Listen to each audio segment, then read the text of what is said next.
प्यारे बच्चों, आज के इस क्लास में हम एक एक नियम के 10 सवाल हल करने वाले हैं। सभी सवाल बहुत ही महत्वपूर्ण है। हर सवाल में आपको नया कुछ सीखने को मिलेगा। इसमें हम बताएंगे कि अलग अलग प्रकार के प्रश्नों को आप किस प्रकार से हल कर सकते हैं।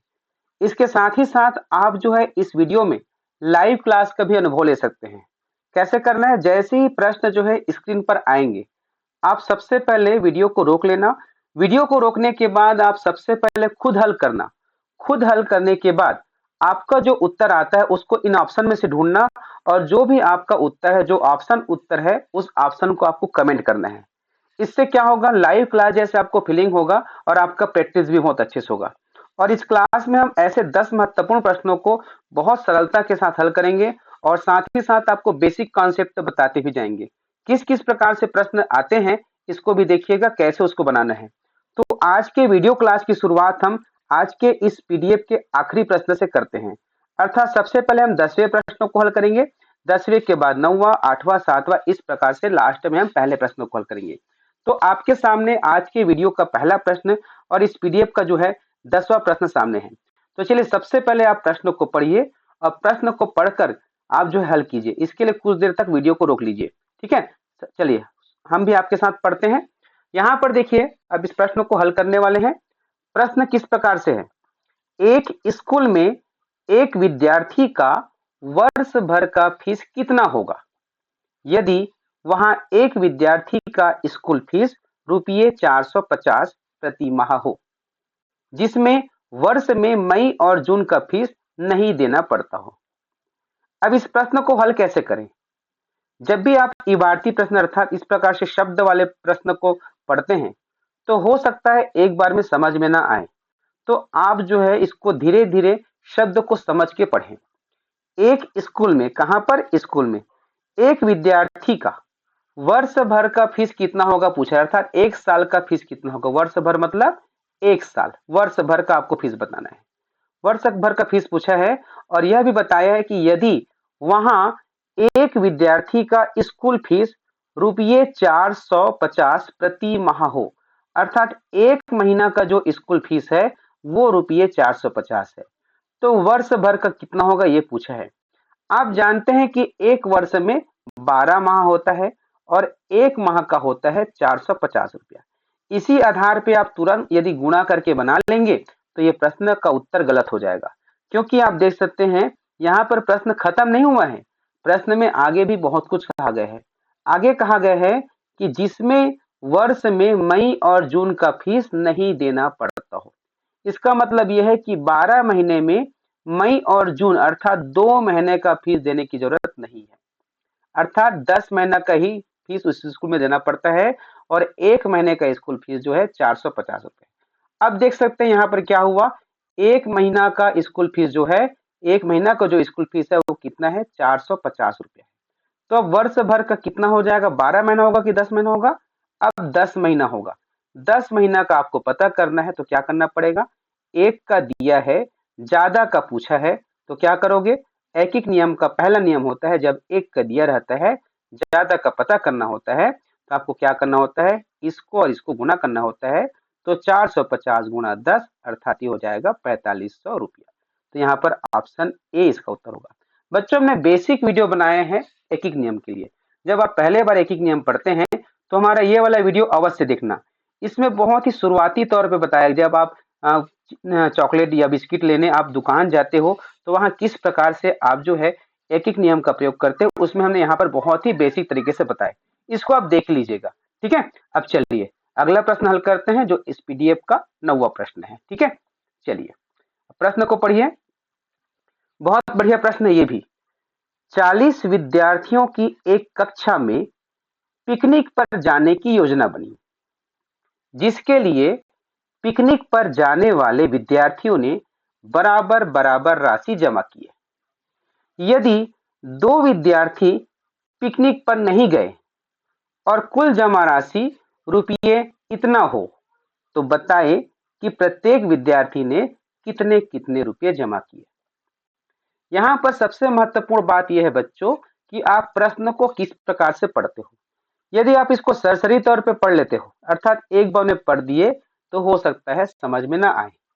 या इसको अटक अटक कर पढ़ते हो तो भी दिक्कत है।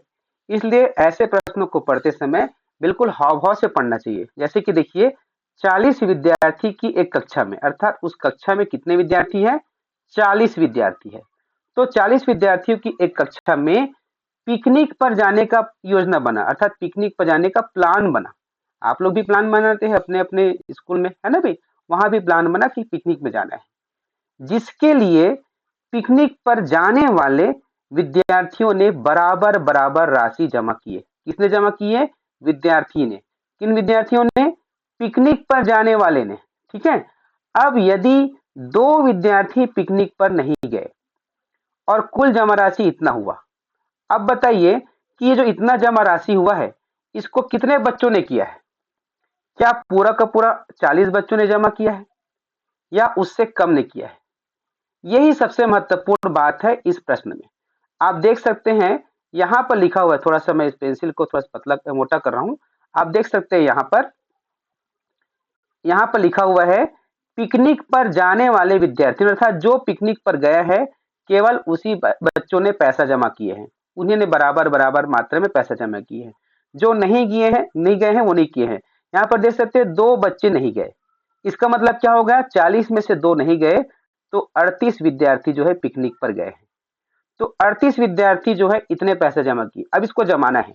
चूंकि 38 विद्यार्थियों ने कुल पैसा जमा किए इतना रुपया 15,200।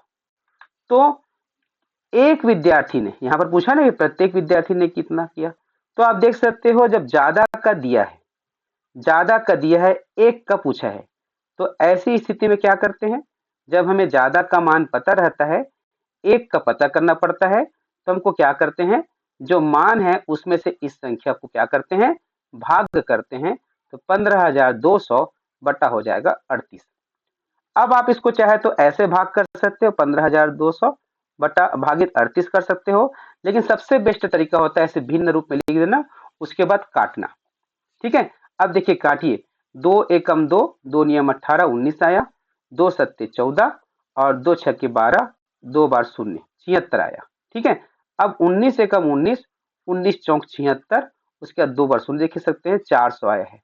तो 400 इसका उत्तर होगा। ठीक है। बहुत बढ़िया प्रश्न था। अब इसी प्रकार से 8वां प्रश्न है, इसको देखिएगा।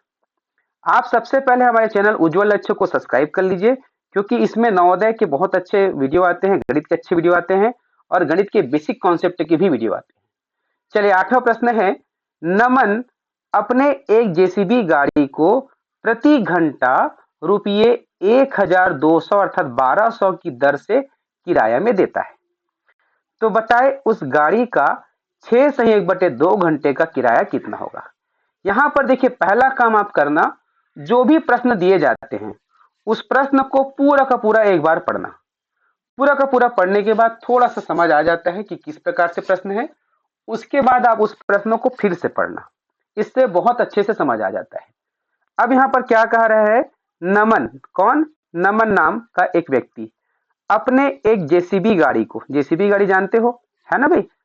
जो व्यक्ति जो जेसीबी गाड़ी का जरूरत पड़ता है तो वो जो है किराए से ही लाते हैं, क्योंकि सबके पास नहीं रहता। मकान बनाने के लिए या खुदाई करने के लिए इसकी जरूरत पड़ती है ना भाई? तो यहाँ पर जेसीबी गाड़ी का जो किराया है वो जो प्रति घंटा रुपये 1,200 की दर से देता है।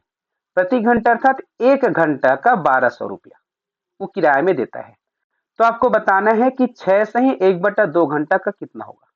अब यहाँ पर आप इसको ऐसे ही बना सकते, देखो 1 घंटा का 1,200 रुपया, तो 6 से ही 1/2 घंटा का मतलब क्या हुआ? 6 घंटा और आधा घंटा, 6 और आधा घंटा, क्योंकि 6 से 1/2 अर्थात 6 और आधा। तो 6 घंटा का हो जाएगा 12 छक्के 7200, है ना? और आधा घंटा का 600 रुपया, और तो यहाँ पर 7800 उत्तर आ गया। ये कैसे किया हमने? देखिए तुरंत हिसाब, आप देख रहे हैं कि 1,200 रुपया घंटा है, तो 6 घंटा का हुआ 12 छक्के 72 और आधा घंटा का 600 रुपया, और जो जोड़ दो 7800। यदि आप इस प्रकार से नहीं कर पा रहे, ये तो सबसे सरल तरीका है। तो देखिए 1 घंटा का जब है 1,200 रुपया, है ना? तो 6 से ही 1/2 घंटा का, अर्थात 6 से ही 1/2 गुणा 1,200 होगा कि नहीं होगा? 1,200। ठीक है। अब यहाँ पर 6 दूनी 12, 13/2 गुणा 1,200। ठीक है। अब इसको देख लीजिए, 2 एकम 2, 2 छक्के 12, 0 0 600, 13 छक्के 78 या 7800। तो इस प्रकार से ये इसका उत्तर होगा। कंफ्यूजन के लिए देख सकते हैं यहाँ पर 8700 दिया है, 78 आया है। कई बार क्या हो जाता है, हमें जो है धोखा हो जाता है, यही उत्तर है। तो बिल्कुल सोच समझ के उत्तर लगाएंगे, ठीक है। अब जो है अगला प्रश्न है, अगला प्रश्न जो है प्रश्न क्रमांक 7वां है। इसको देखिए, ये जो प्रश्न है इसको ध्यान से पढ़िए, ये किस प्रकार से प्रश्न है, ठीक है। अब इस प्रश्न को ध्यान से देखिए, पढ़िए इस प्रश्न को। प्रश्न है, इसमें आपको खास चीज सीखने को मिलेगा। इस प्रश्न में भी देखिए, मैं बताऊंगा आपको क्या चीज सीखने को मिलने वाला है। पहले प्रश्न को पढ़ते हैं। एक कारखाने में प्रतिदिन बराबर संख्या में अलमारी बनाया जाता है। क्या होता है उस कारखाने में? प्रतिदिन बराबर संख्या में अलमारी बनाया जाता है। अर्थात इसका मतलब क्या हुआ?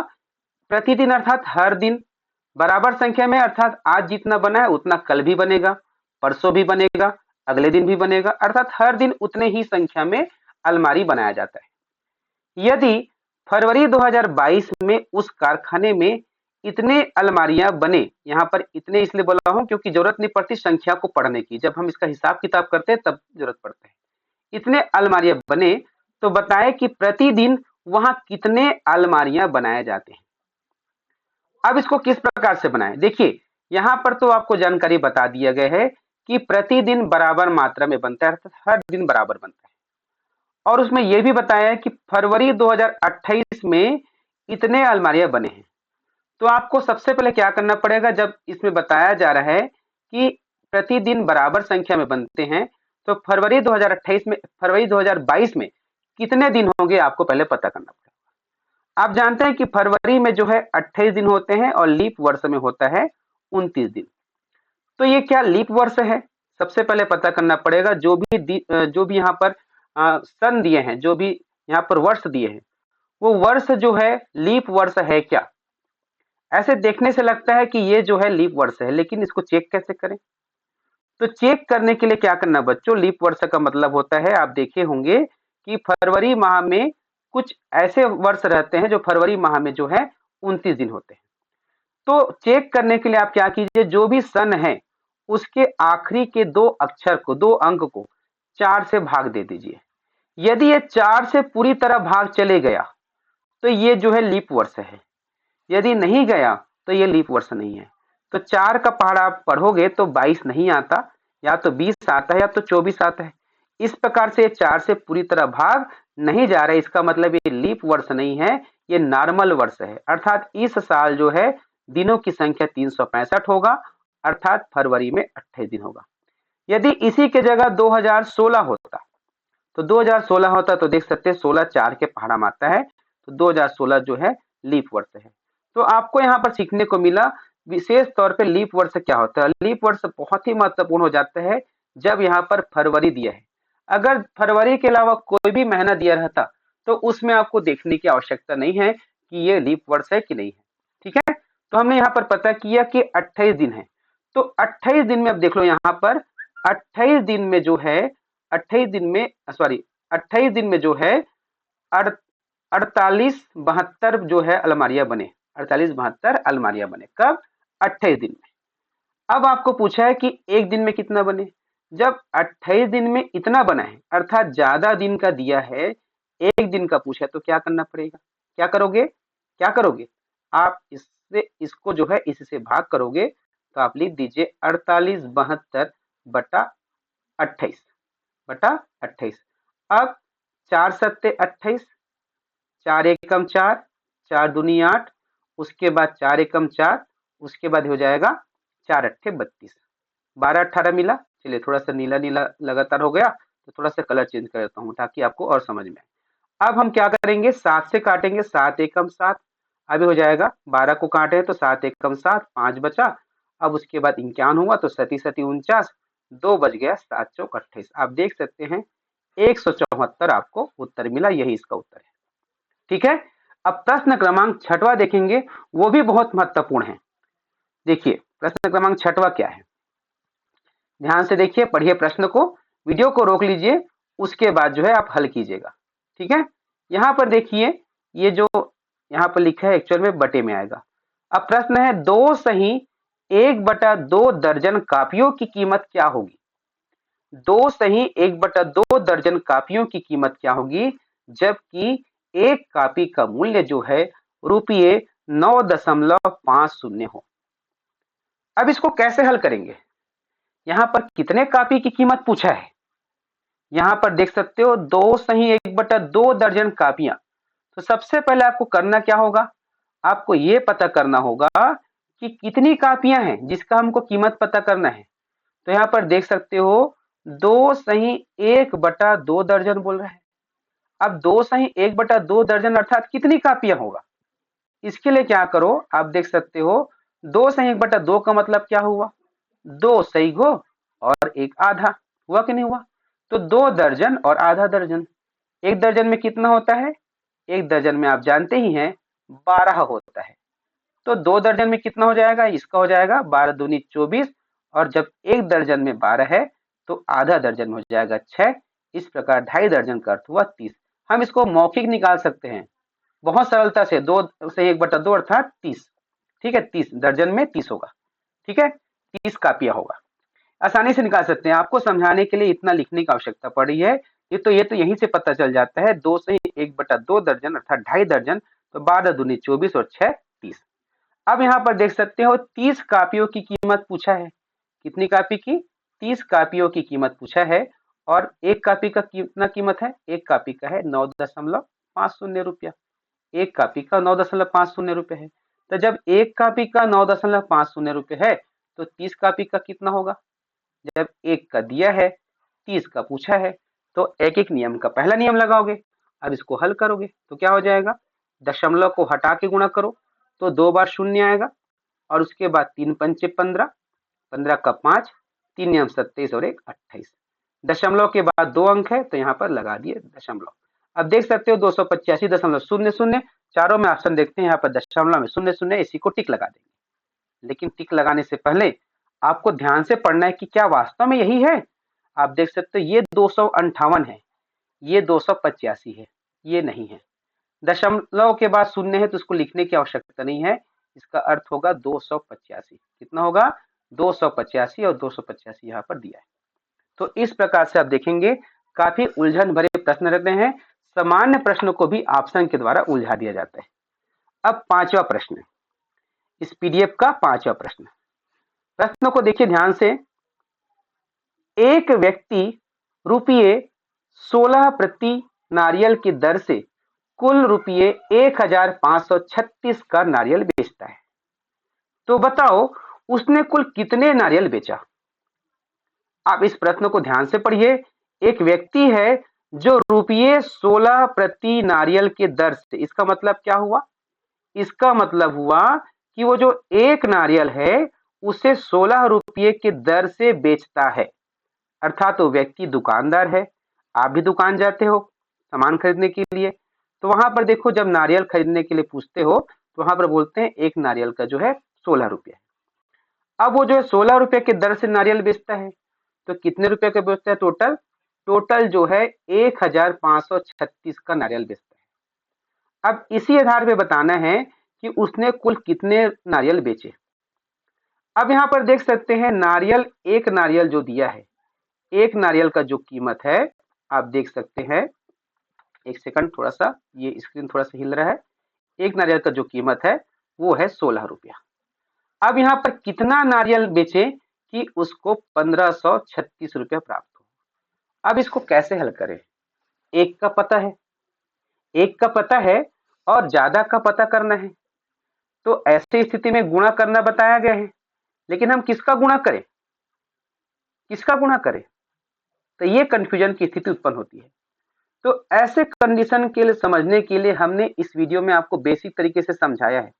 इस वीडियो को आपने देखा भी है, नहीं देखे होंगे तो इसको देखिएगा। टाइप कीजिएगा यूट्यूब में एक एक नियम बाय उज्जवल लक्ष्य। बहुत ही बेसिक तरीका से मैंने यहाँ पर बताया है, इसको यहाँ पर और बता रहा हूँ। यहाँ पर मैं शॉर्टकट तरीके से बता रहा हूँ, वहां पर बहुत ही बेसिक तरीके से आपको समझाया गया है, उसको देख लीजिएगा। ठीक है, आप चाहे तो वीडियो को रोक करके इसके उत्तर को कमेंट भी कर सकते हैं। अब समझिए इसको कैसे बनाना है। जब भी ऐसे प्रश्न आते हैं तो आपको सबसे पहले इस प्रकार से लिख लेना है, जैसे कि मैंने लिखा है। एक नारियल 16 रुपया, तो कितने नारियल? 1536 रुपया। अब यहाँ पर देख सकते हो, यहाँ पर नारियल की संख्या पता करना है, तो जिसको पता करना है उसको लिखेंगे राइट साइड, उसको लिखेंगे राइट साइड, अर्थात इसको हमको जमाना पड़ेगा। क्या करना पड़ेगा? इसको जमाना पड़ेगा। तो ये इसको पता कर, नारियल को पता करना है, तो जो ये एक लिखा है वो जाएगा राइट साइड और 16 जाएगा लेफ्ट साइड। कैसे? देखिए, जब 16 रुपये में एक नारियल, जब 16 रुपये में एक नारियल, तो 1 रुपये में 1/16 नारियल होगा कि नहीं होगा? 16 रुपये में एक नारियल, तो 1 रुपये में 1/16 नारियल। जब 1 रुपये में 1/16 नारियल, तो 1536। अब देखो, एक का पता चल गया, ज्यादा का पता करना है, तो 1/16 गुणा 1536। ठीक है, ये कॉन्सेप्ट आपको समझ के रखना है कि किस प्रकार से ऐसे हल किया जाता है।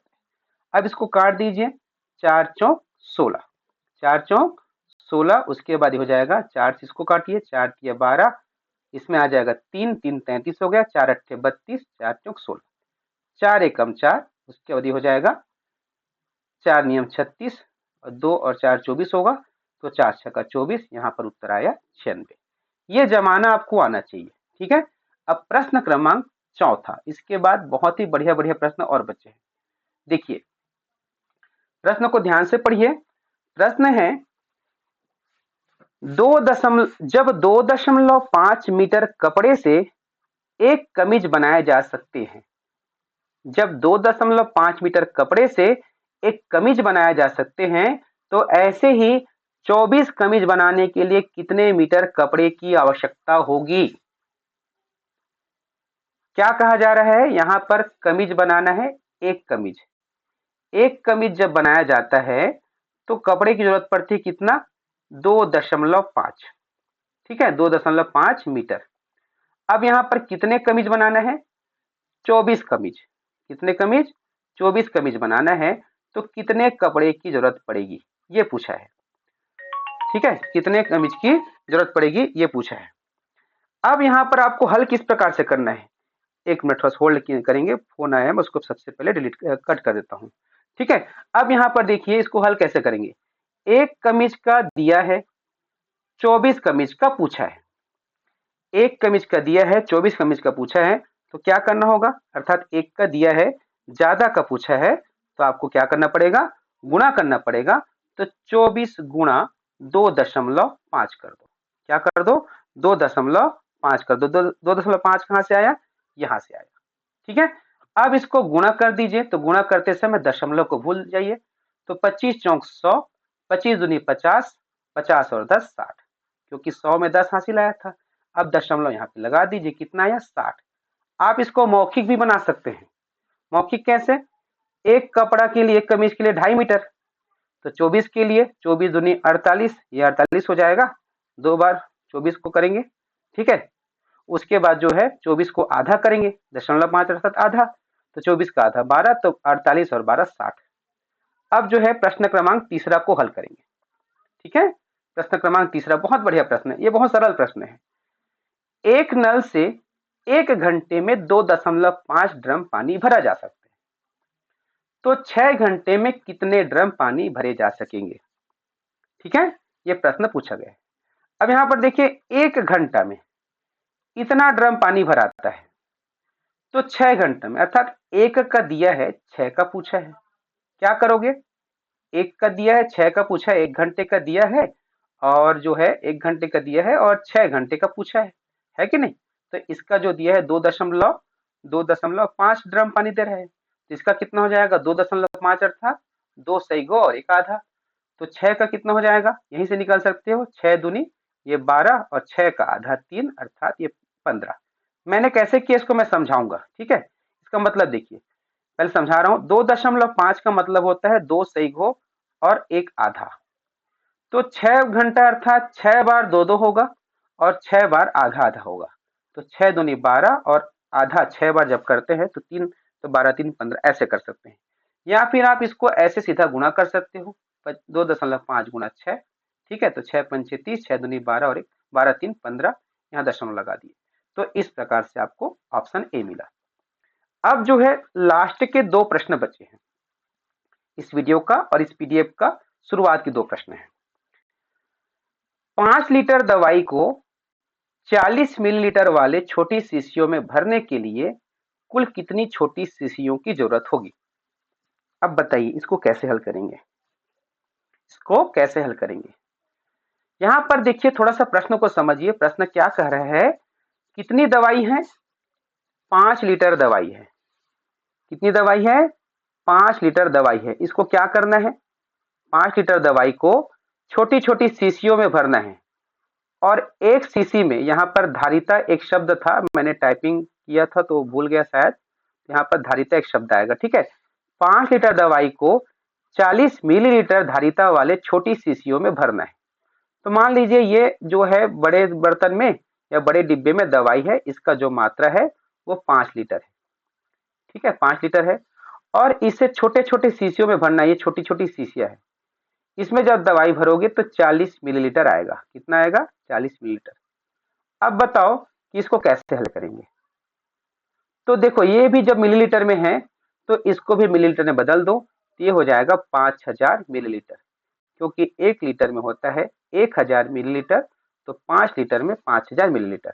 ठीक है, अब देखिए क्या कह रहे हैं कि 40 मिलीलीटर में कितनी सीसी भरती है? 40 मिलीलीटर में कितनी सीसी भरती है? 1 सीसी। 40 मिलीलीटर में 1 सीसी है कि नहीं?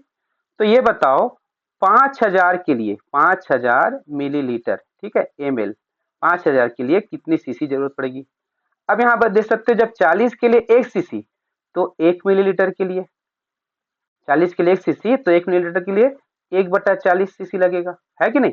और 5000 के लिए 1/40 गुणा 5000, है कि नहीं? जब 1 का पता चल गया तो 5 का भी, 5000 का पता कर लेंगे। तो ये 1 शून्य, ये 1 शून्य, 4 एकम, 4 एकम, उसके बाद 4 दूनी 8, 4 पंचे 20, 125 आया। ये इसका उत्तर होगा। यहाँ पर यदि आपको ये समझ में नहीं आ रहा है तो सरलता से ऐसे समझिए, 5 लीटर में से 40 मिलीलीटर करके सीसी में भरते जाना है। एक बार में 40 खत्म होगा, 2 सीसी में, दूसरा सीसी में भी 40 खत्म होगा, अर्थात हर बार 40-40 कम हो रहा है। जब किसी बड़ी राशि से छोटी राशि बार बार कम हो रही है, कर रहे हैं, तो इसका मतलब क्या होगा? आप उसके भाग करके भी पता कर सकते हैं। तो आप इसको ऐसे भाग करके भी निकाल सकते हैं। ठीक है, भाग कर लीजिए, उत्तर मिल जाएगा। अब जो है इस पीडीएफ का पहला और इस वीडियो का आखिरी प्रश्न, बहुत महत्वपूर्ण प्रश्न। एक बॉक्स में 8 दर्जन संतरे हैं, तो ऐसे ही 8 दर्जन बॉक्स में कितने संतरे होंगे? वो कैसे बनाएंगे? क्या होगा इसका उत्तर? कुछ बच्चे ऐसे देखेंगे कि एक बॉक्स में 8 है तो 8 दर्जन बॉक्स, अर्थात 88 64 ऐसे भी बोल देंगे। इसीलिए उलझाने के लिए मैंने ये ऑप्शन दिया है, लेकिन ऐसा नहीं बनेगा। देखो प्रश्न को पढ़ो। एक बॉक्स में, ये जो बॉक्स है मान लीजिए, इसमें संतरे हैं। कितने संतरे हैं? बहुत सारे संतरे हैं और संतरे का मान दे दिया है 8 दर्जन। इसमें 8 दर्जन संतरे हैं, तो 8 दर्जन जो दिया है उसको सबसे पहले आप संख्या में बदलो। संख्या में बदलो, एक दर्जन में कितना होता है? 12। एक दर्जन में कितना होता है? 12। तो 8 दर्जन में हो जाएगा 12 अट्ठे 96, अर्थात एक बॉक्स में 96 संतरे हैं। अब ये 8 दर्जन की जगह हम जो है 96 भी लिख सकते हैं। एक बॉक्स में 96 संतरे हैं, तो ऐसे ही 8 दर्जन बॉक्स, अर्थात ये जो बॉक्स है, इतना ही बड़ा बड़ा बॉक्स जो है 8 दर्जन ठो है, अर्थात 96 बॉक्स है। बॉक्स की संख्या भी 96 है। ठीक है, इसको भी हम 96 कर सकते हैं। ये भी 96 हो गया। हो गया कि नहीं हो गया? अब पढ़िए, एक बॉक्स में 96 संतरे हैं, तो ऐसे ही 96 बॉक्स में कितने संतरे होंगे? ऐसे पढ़ सकते हैं। अब एक बॉक्स में 96 संतरे, तो ये देखो ये बॉक्स है, ठीक है, ये बॉक्स है, ये संतरा है, ठीक है। एक बॉक्स में 96 संतरे, तो 96 बॉक्स में कितना होगा? एक का पता है, ज्यादा का पता करना है। तो 96 गुणा 96, 96 गुणा 96 होगा। तो गुणा कीजिए, 6 छका 36 और 6 नियम 54 और 3 57। उसके बाद 9 छका 54 और उसके 9 नियम 81 और 5 81 और 5 86। ठीक है, 86 हो 6 होगा। अब इसको जोड़ दीजिए, 6 7 4 11, 6 5 11 और 1 12, 8 और 1 9, 9216 कहाँ पर है ऑप्शन? ये इसका ऑप्शन है। तो इस प्रकार से 10 महत्वपूर्ण प्रश्न हमने हल किया। बहुत अच्छा प्रैक्टिस हुआ। आप सभी जो है आप इसी प्रकार के प्रैक्टिस कीजिएगा अपने पुस्तक से, और अगले वीडियो को अवश्य देखिएगा। नवोदय की तैयारी के लिए आप हमारे चैनल उज्ज्वल लक्ष्य से जुड़े रहिए। आपको बहुत अच्छे वीडियो मिलने वाले हैं। नमस्कार।